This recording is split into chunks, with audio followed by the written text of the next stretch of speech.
Hello, my friend, and welcome. This is your moment. I'm Katarina Miletic, and you are listening to the podcast that will challenge you to think with your soul and believe that your only power is inside you. Hi. Hello. Hi. Hello.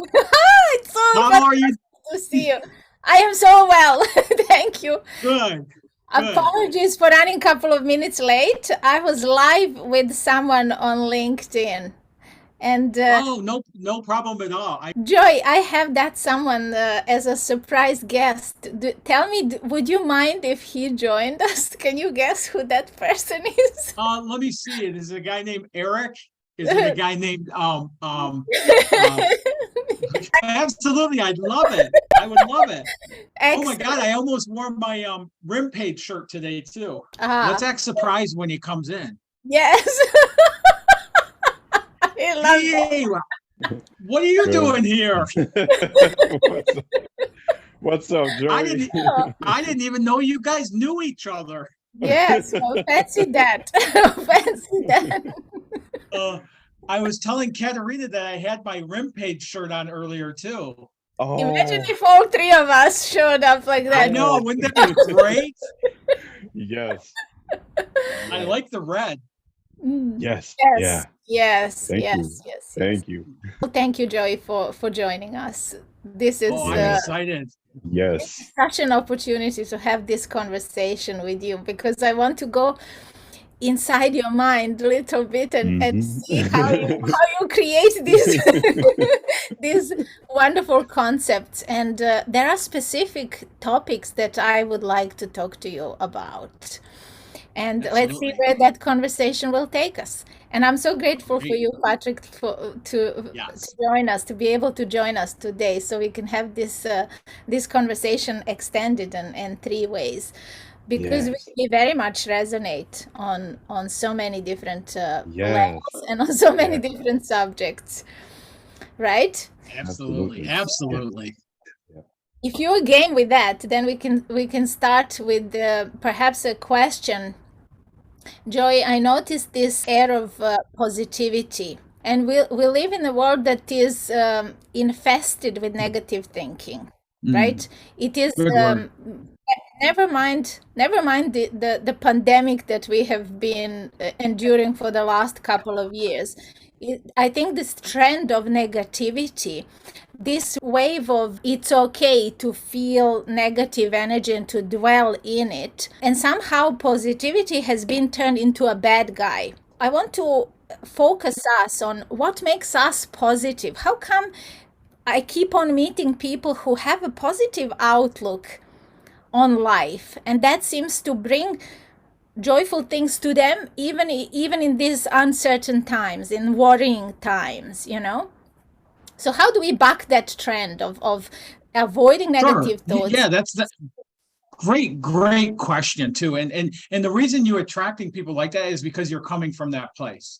You're a very positive person. You're optimistic, passion driven, things like that. Just like our friend Patrick here is very passion driven. So we attract people like that, and we really have, you asked me about, for me personally, I'm not always a ball of sunshine. I'm not, I remember one time I was listening to, I think it was Joel Osteen, and he said, people asked him before and they said, man, you're always so positive. Like, how do you stay upbeat all the time like that and stuff? And he said, I'm not always positive, but I don't write about the times when I'm not positive.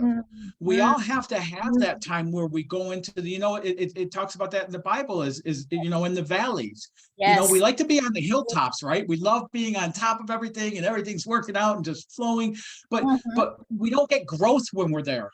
Yes. We need to go into those valleys to get the growth. That's where things are greener, where you have moisture and you have growth happening and things like that. And then you get up to the hilltop. And so it's really a combination of the two. Yes. I wouldn't be able to exist. I wouldn't be able to truly know happiness without going into the valley and getting more growth and then coming back up. Yes. Because I know that.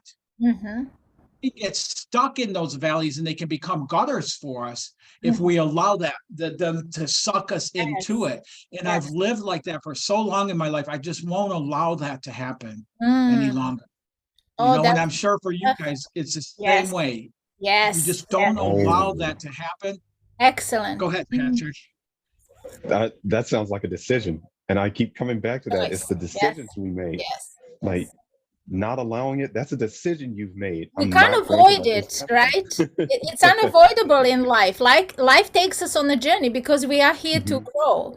So that Hmm. those dips are going to be natural. But how do we incorporate them in our life? How do we interpret them? How do we embrace them? Yeah. What do we choose to move on with? Do we dwell on that? Like you said, Joy, like that is a decision. It's a choice that you're making. Like it doesn't have to be long and hard, even though it's necessary to go through the pain points in life. But to choose to suffer is different than to experience pain and to truly live through it, right? That's a great way of saying that, Katarina. And one of the things, one of my favorite quotes by Wallace Wattles is, Mm. if you're not consciously choosing to be rich, excellent, and healthy, then Mhm. you're unconsciously, think about that, back to the thinking, you're Yes. unconsciously choosing Wow. to be poor, mediocre, and unhealthy. Wow. And I learned a long time ago, part of my SMT method and everything I teach and stuff like that is based around the fact of, I wrote it in my Life's Lessons book, is that when I got tired of being a victim of Mm. life, when I got tired of how life was constantly beating me up, how I wasn't enough, how money, there wasn't enough flow, how when I got sick and tired of being sick and tired of that, at some point, which I consider my bottom, Mhm. is when I started saying, I have to look at this differently. A choice again. I have to choose to look at it differently. And what Yes. I came up with is that life doesn't ever, ever, ever happen to us. Life Mm. happens for us. Everything that happens to me is to help me to grow and expand and to fulfill my mission and purpose and all of that. Yes. And so if life happens and to get to that, I had Mhm. to choose again to take Yes. the judgment out of what was going on. I Right. had to choose that it's not good or bad. It's not right Yes. or wrong. I no Yes. longer live by those Very things. true. And my clients get tired of me saying it, but I always say, when I ask them something, I'll say, hey, again, I'm not about judgment. This isn't judgment. I just want to help you, but it's the same in my life. Yeah. When I could put down the judgments, then I Yes. could start opening up avenues and start seeing how life was happening for me, not Yes. to me. I could see how part of my, parents passing away, my dad, the things with him and getting to help him in that crossover point that I didn't even know I was able to, or what that meant or anything, until that Right.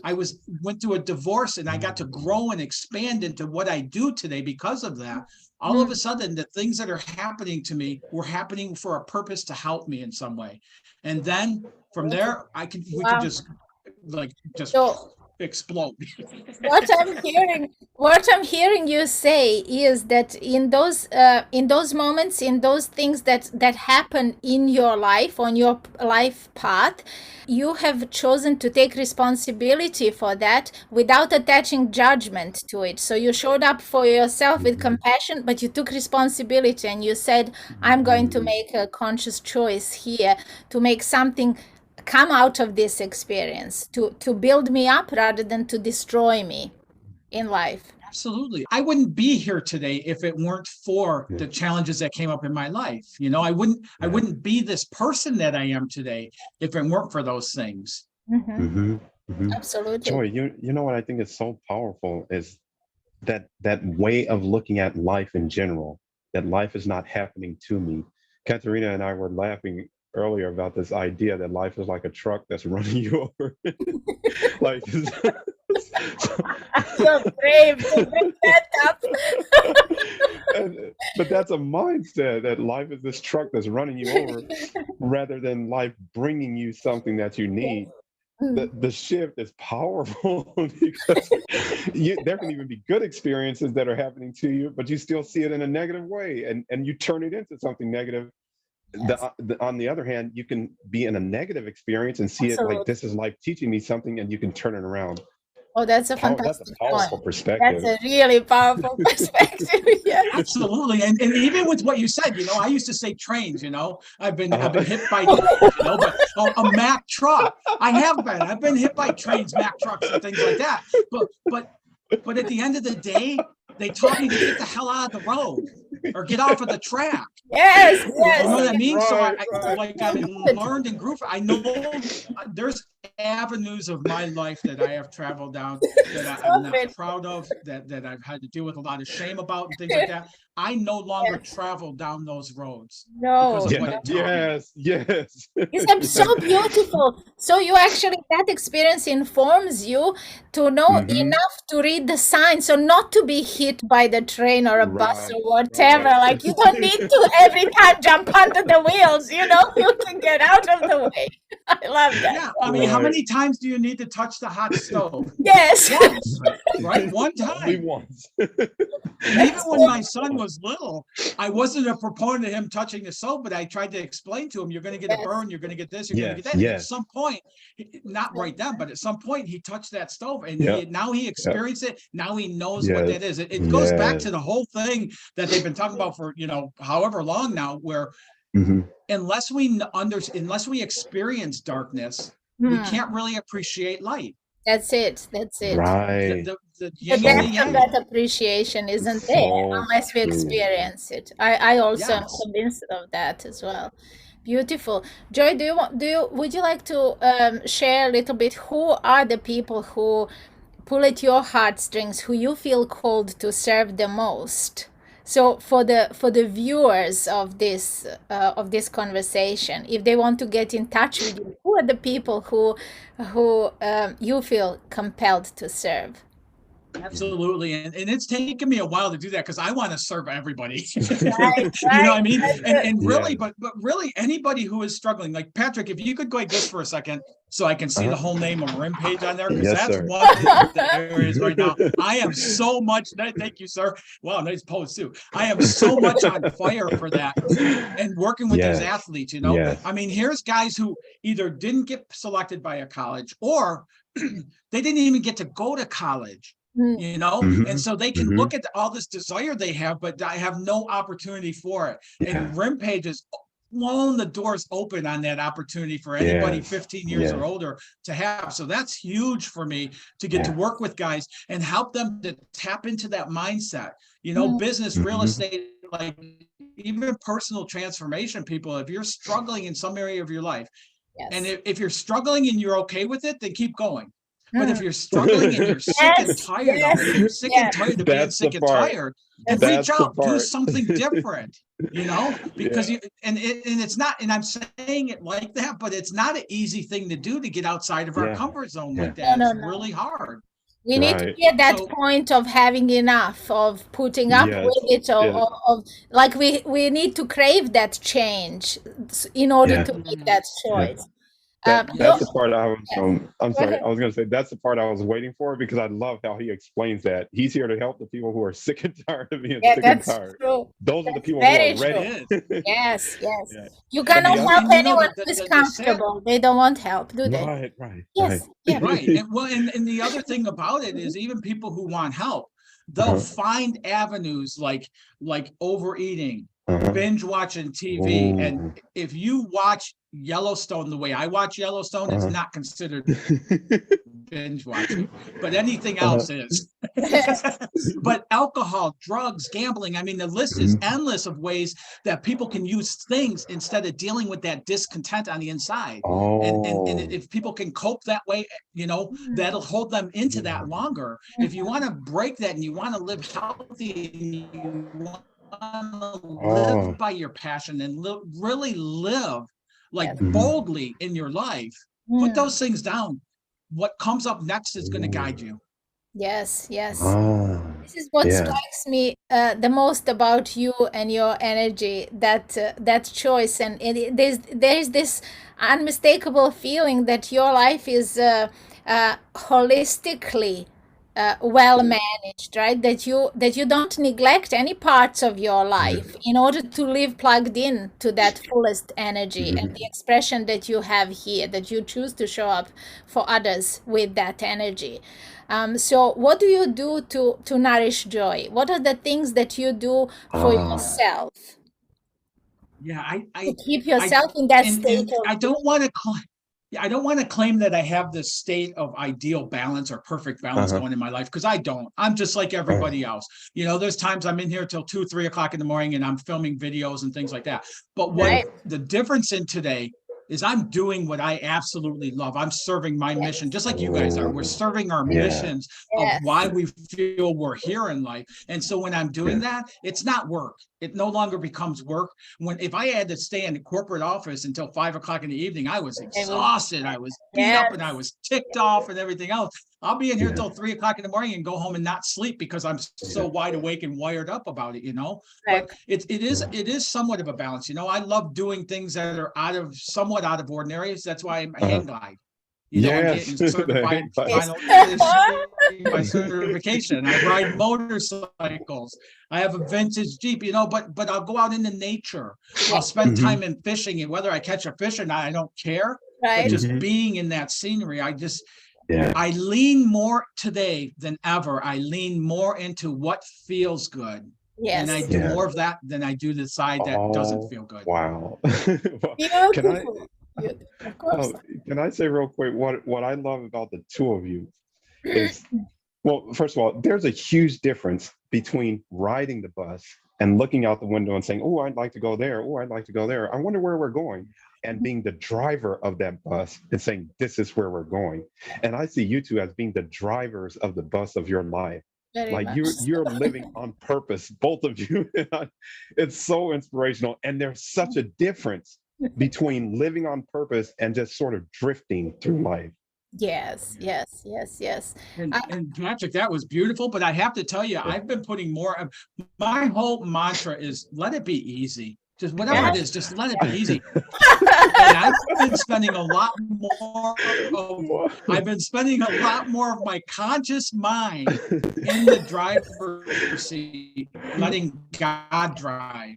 And just really enjoying the ride, getting to the whole thing. So it's really that being a passenger there. Now, one of the things I'll tell you is I've been a passenger of other people that I've placed in a high position and such. And I've walked away disappointed from that. But when I put God in that position, I'm never, ever Yes, sir. I applaud that. Absolutely. Yes. Man, there's such resonance here. We were talking about that last night.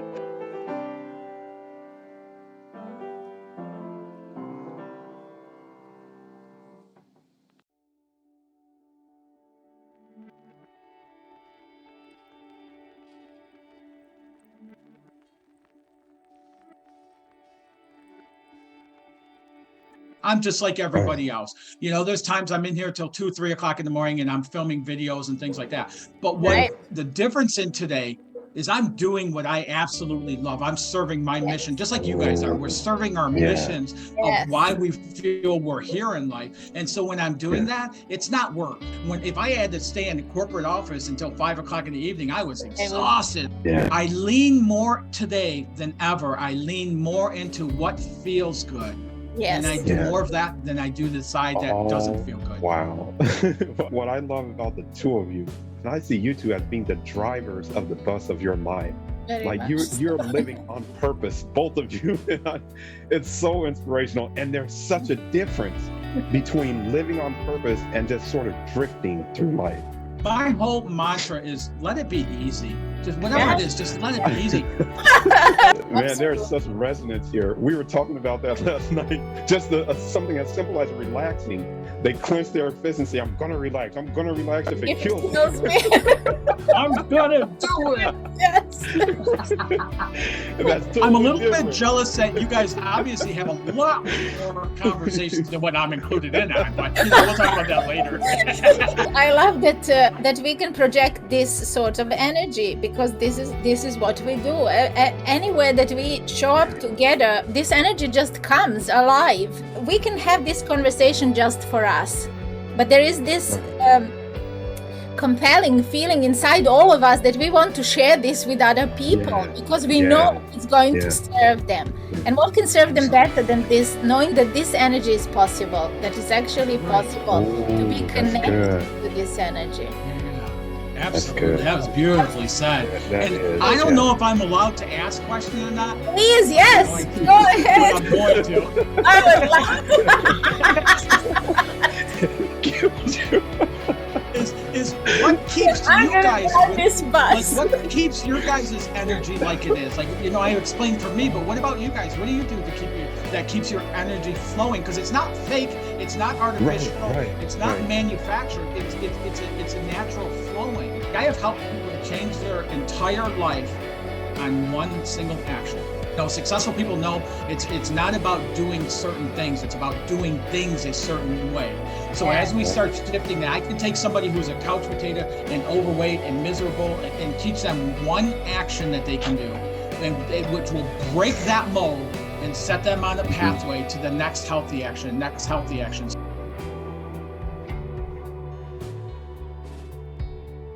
You get a result that corresponds to every action you take. So if you want a good result, take a good action. It's going to come every single time. And so that means the ball is always in your court. If you don't like where you are, then take a different action, get a different result. It's like a game. I'm here for it every day. Absolutely. That's, you know, when you first said that, the first statement you made, I was like, man, I just pictured you getting up and dropping the mic and walking up. But then you had like 3 other mic drops in there. That was awesome, Patrick. I vote for that. It's 2 against 1. But I have the red button here. This is so much fun, you guys. I really enjoyed it. And Patrick, we're gonna be in Times Square. I think about this. We're gonna be in Times Square within a few weeks here. Ooh.